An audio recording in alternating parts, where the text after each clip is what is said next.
সহবাসের পর গোসল করতে হয় কেন? সহবাসের পর ফরজ গোসলে অবহেলা করলে যে Baby, I want you to know.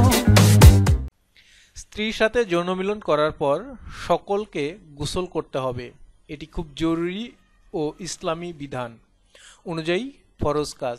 আসুন জেনে নিই কেন গোসল করা ফরজ। গোসলের সময় প্রত্যেককে সারা শরীরে পানি ঢালতে হবে, যেন সামান্য স্থানও যেন শুকনো না থাকে। কেননা যৌন মিলন করার সময় যে বীর্যপাত হয়ে থাকে তা সমস্ত শরীর থেকে হয়ে থাকে। বীর্য শরীরের মূল উপকরণ, যা সমস্ত শরীর থেকে নিঃসৃত হয়ে কোমরের পথা দিয়ে এসে যৌনাঙ্গে দিয়ে বের হয়। এই বীর্য বের হওয়ার দ্বারা শরীর অনেক দুর্বল হয়ে যায়।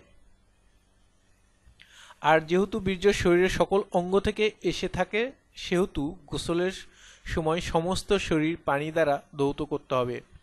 সামান্য স্থান শুকনো থাকলেও পূর্ণাঙ্গ গোসল হবে না, আর পূর্ণাঙ্গ গোসল না হলে সে পবিত্রও হবে না।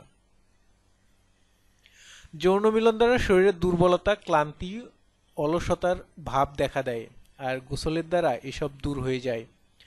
সেই সাথে অন্তরে শান্তি, প্রফুল্লতা, আগ্রহ ও উদ্দীপনা সৃষ্টি হয়।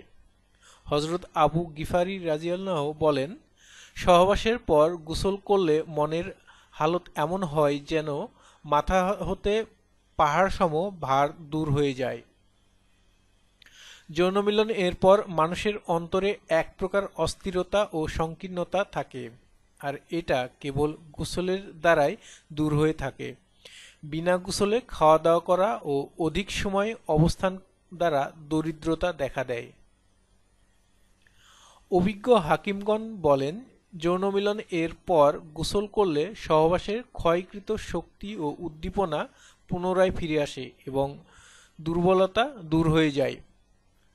সহবাসের পর গোসল করা শরীর ও আত্মার জন্য খুবই উপকারী। পক্ষান্তরে সহবাসের পর গোসল না করে অপবিত্র অবস্থায় থাকার কারণে শরীর ও আত্মার অনেক ক্ষতি হয়। যৌনমিলন দ্বারা বীর্যপাত হলে শরীরের সমস্ত ছিদ্র খুলে যায়। এতে সে ছিদ্র দিয়ে ঘাম বের হওয়ার সাথে সাথে শরীরের দুর্গন্ধযুক্ত সারাংশও বের হতে থাকে, আর সেই দুর্গন্ধযুক্ত সারাংশ লোম ও ছিদ্রের মুখে এসে থেমে যায়। সুতরাং গোসলের মাধ্যমে সমস্ত শরীর পরিষ্কার করা না হলে রোগ হওয়ার সম্ভাবনা থাকে। সেহেতু সহবাসের পর গোসল করা সকলের জন্যই আবশ্যক, আর তা না হলে সহবাসে হোক আর স্বপ্নদোষে হোক কিংবা অন্য কোনো পদ্ধতিতে বীর্যপাত হয়ে থাকুক। আরও নতুন নতুন ভিডিও পেতে আমাদের সাথেই থাকুন।